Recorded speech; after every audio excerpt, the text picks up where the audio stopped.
नमस्कार, आप देख रहे हैं न्यूज सदाए बिहार और मैं हूं गुलफशा। आइए जानते हैं आज की खबरों को। पुलिस जिला के थाना बिहपुर प्रखंड के डाक बंगला परिसर में एक दिवसीय जिला स्तरीय युवा राजद की बैठक हुई, जिसकी अध्यक्षता पंचायत समिति अमन आनंद व संचालक जिला संयोजक आजाद अंसारी ने किया। बैठक में मुख्य अतिथि प्रदेश अध्यक्ष राजेश यादव समेत बाल श्रमिक आयोग के अध्यक्ष डॉक्टर चक्रपाणी हिमांशु, युवा राजद के राष्ट्रीय प्रवक्ता डॉक्टर नितेश कुमार यादव, प्रदेश प्रवक्ता अरुण कुमार यादव, भागलपुर युवा राजद के जिला अध्यक्ष अलख निरंजन पासवान, जिला महासचिव संजय मंडल, जिला परिषद मोहन राय नंदू यादव समेत कई गणमान्य नेता शामिल थे। प्रदेश अध्यक्ष श्री राजेश यादव अपने संबोधन में कहा, सरकार द्वारा लाई गई नई शिक्षा नीति महंगाई बेरोजगारी के मुद्दे पर तानाशाही को गरीब मजदूर विरोधी बताया। संगठन को मजबूती कार्य करने बाबूजी तो चुनाव का मंत्र देते हुए कहा कि आगामी लोक चुनाव में जुमलेबाजी व धर्म संप्रदाय की राजनीति करने वाला था सुपड़ा साफ हो जाएगा। धर्म के आधार पर न्याय करता है, लेकिन हमारा भारत का संविधान क्या कहता है?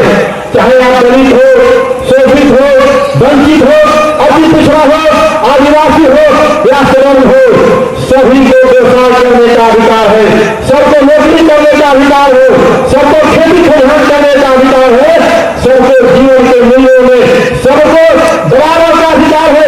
सबके साथ अपराध के लिए बराबर का न्याय लागू होगा। धर्म के आधार पर आपके साथ न्याय नहीं किया जाएगा। ये हमारा भारत का संविधान कहता है। इसी संविधान को भारतीय जनता पार्टी के लोग बदलना चाहते हैं, आरएसएस के लोग बदलना चाहते हैं। साथियों, बाबा साहब डॉक्टर भीमराव अम्बेडकर ने अपने जीवन और दर्शन में क्या कहा? उन्होंने अपने जीवन और दर्शन में लिखा तो कहा कि मेरे गरीब भाइयों, मेरे दलित भाइयों, मेरे वंचित भाइयों, मेरे आदिवासी भाइयों, मैंने तुमको देश के संविधान में समर्पित किया है। इस देश के संविधान में मैंने तुमको राजनीतिक ताकत दे दिया। आने वाले दिनों में तुम इस राजनीतिक ताकत से इस देश का प्रधानमंत्री चुनोगे, राज्य का मुख्यमंत्री चुनोगे, सांसद चुनोगे, विधायक चुनोगे, मुखिया चुनोगे, तुम्हारे वोट से मंत्री मिलेगा। यह मैंने तुमको राजनीतिक ताकत दिया है। इसी संविधान में मैंने तुमको न्याय का ताकत दिया है। और तुम्हारे साथ जात के आधार पर, धर्म के आधार पर न्याय नहीं मिलेगा, तुमको समानता के आधार पर न्याय मिलेगा, मनुष्यता के आधार पर न्याय मिलेगा। मैंने तुमको ताकत दिया है, मैंने तुमको आर्थिक ताकत दिया है, मैंने तुमको सामाजिक ताकत दिया है, मैंने तुमको समता का न्याय दिया है।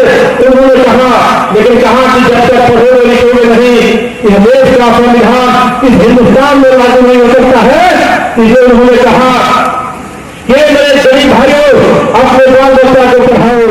उन्होंने कहा कि मेरे गरीब भाइयों, अगर आपके घर में 2 दिन का खाना बनता है, लेकिन अपने बाल बच्चों को नहीं पढ़ा पाते हो, एक टाइम के खाना से अपना काम चलाओ और एक टाइम का जो पैसा बचता है खाना का, उसे बाल बच्चा को अपने पढ़ाओ, तभी देश के संविधान को लागू करा पाओगे।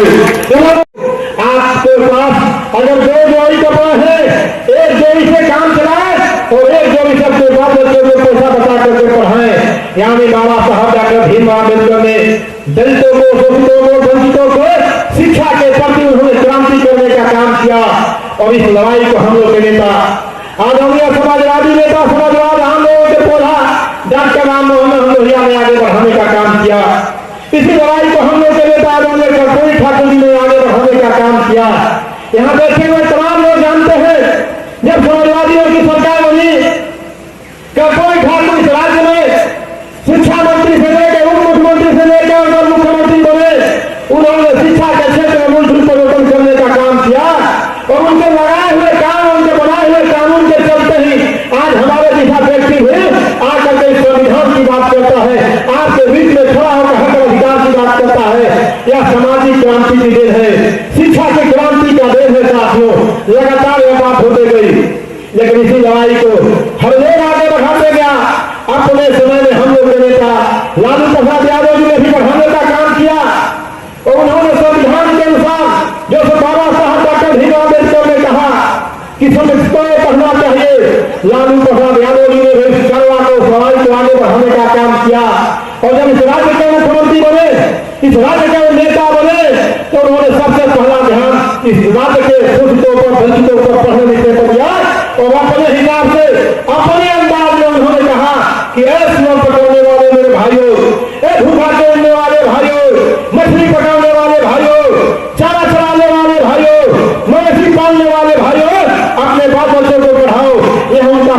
क्रांति का आंदोलन था, वह शिक्षा के प्रति क्रांति का आंदोलन था। इससे प्रभावित होकर लाखों लाख लोग, गरीब और दलित के लोग, पहले लोगों को तरीपार करते थे, आज तरीपार के लोग क्या करते हैं, सुप्रीम कोर्ट को आदेश देते हैं। यह कौन है? साहब आप जानते हैं तरीपार के कौन लोग हैं, ये सारी बातें हैं। लेकिन संगठन क्या चीज है? जितनी बातें चर्चा हो रही थी, संगठन अगर सही मायने में सारे प्रकोष्ठ के जितने पदाधिकारी हैं, संगठन से ही नहीं आपका दल मजबूत नहीं होगा, बल्कि जितने भी सभी प्रकोष्ठ के पंचायत स्तर से लेकर प्रखंड, जिला और प्रदेश स्तर से बने हुए हैं, खासकर पंचायत स्तर, प्रखंड स्तर के पदाधिकारियों से निवेदन है, आपके क्षेत्र में जो दबे हैं, कुचले हैं, और कहाँ है, जिनको देखने वाला नहीं है, अगर उसके वक्त में आप हाथ लगाते हैं, उसके काम आते हैं, 12 बजे से साथ देते हैं, वही आपके साथ महागठबंधन में साथ देंगे, दूसरा कोई नहीं दे सकता है, संगठन नहीं करना है। क्योंकि राष्ट्रीय जनता दल की एक ऐसी पार्टी है जो कि समाज के अंतिम व्यक्ति की बात करती है।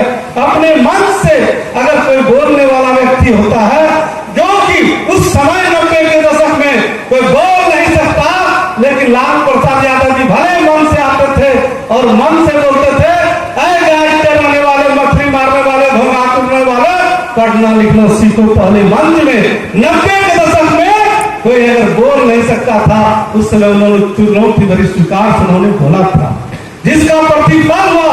जो समाज के वंचित लोग थे, जो अधिकार से वंचित होते थे, जो एमएलसी नहीं बन सकते थे, राज्यसभा नहीं बन सकते थे, लोकसभा सदस्य नहीं बन सकते थे, और केंद्रीय मंत्री नहीं बन सकते थे, कुलपति नहीं बन सकते थे, डीएम नहीं बन सकते थे, सबको बना करके कुर्सी पर बैठाने का काम अगर कोई सबसे ज्यादा इस आजादी के बाद इतने साल के कार्यकाल में किया है, तो राष्ट्रीय जनता दल के राष्ट्रीय अध्यक्ष मुख्यमंत्री श्री लालू प्रसाद। जो आप चाहते हैं आने वाले भविष्य के लिए, आने वाले पीढ़ी के लिए, जो आप चाहते हैं वो सिर्फ और सिर्फ आपकी सरकार दे सकती है। वो कोई भाजपा की सरकार नहीं देगी आपको। आप देख रहे हैं कि आज लगातार 2014 से 9 साल हो गया, भाजपा एक अपना प्रचार अभियान चला रहा है, 9 साल बेमिसाल। जबकि हकीकत यह है कि आप लोग सब जानते हो, 9 साल में आदमी त्राही हो गया।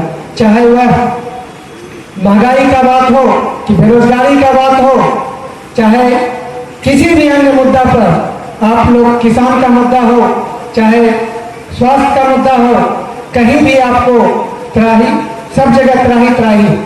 तो आप लोग आने वाले समय में कमर कसिए। और हम लोग राष्ट्रीय जनता दल के सिपाही हैं, हम लोग राष्ट्रीय जनता दल के प्रत्याशी को, चाहे लोकसभा का प्रत्याशी हो, चाहे विधानसभा का प्रत्याशी हो, चाहे विधान परिषद का प्रत्याशी हो, हर एक चीज को भूल के, हर एक मतभेदों को भूल करके सिर्फ और सिर्फ राष्ट्रीय जनता दल को, महागठबंधन को मजबूत करने का काम करें। इन्हीं शब्दों के साथ अगर तुम में हिम्मत है 2025 में इस सीट को जीत के दिखाना, कोई एक आदमी का सामाजिक न्याय का योद्धा यहाँ से अपार मतों से चुनाव जीतने का काम करेगा। बचा 2024 में क्या होने वाला है? ए बिहार के भाजपाइयों, बिहपुर के भाजपाइयों, तुम्हारे बड़े आकाओं का पतलून गीला हो गया है। जब से इंडिया गठबंधन बना है, कह रहा था महागठबंधन एक होगा ही नहीं, पटना में मीटिंग होगा ही नहीं। जब पटना में मीटिंग हो गया तो कहा कि वह रूठ गए। फिर बंगलोर में मीटिंग हुआ तो फिर क्या बोलते हो? फिर महाराष्ट्र में मीटिंग होने वाला है। जब से बिहार में महागठबंधन एकजुट हुआ है और लालू जी फिट हुए हैं, और लालू जी ने जब से कहा है कि भाजपाइयों, नरेंद्र मोदी, हम फिट हो चुके हैं, अब तुमको फिट कर देंगे।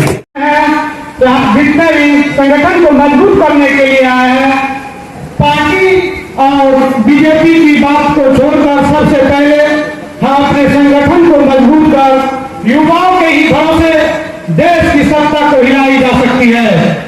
और यह पार्टी जो है देश के सत्ता विरोधी, इसका कोई मंच और कोई उपयोग नहीं है।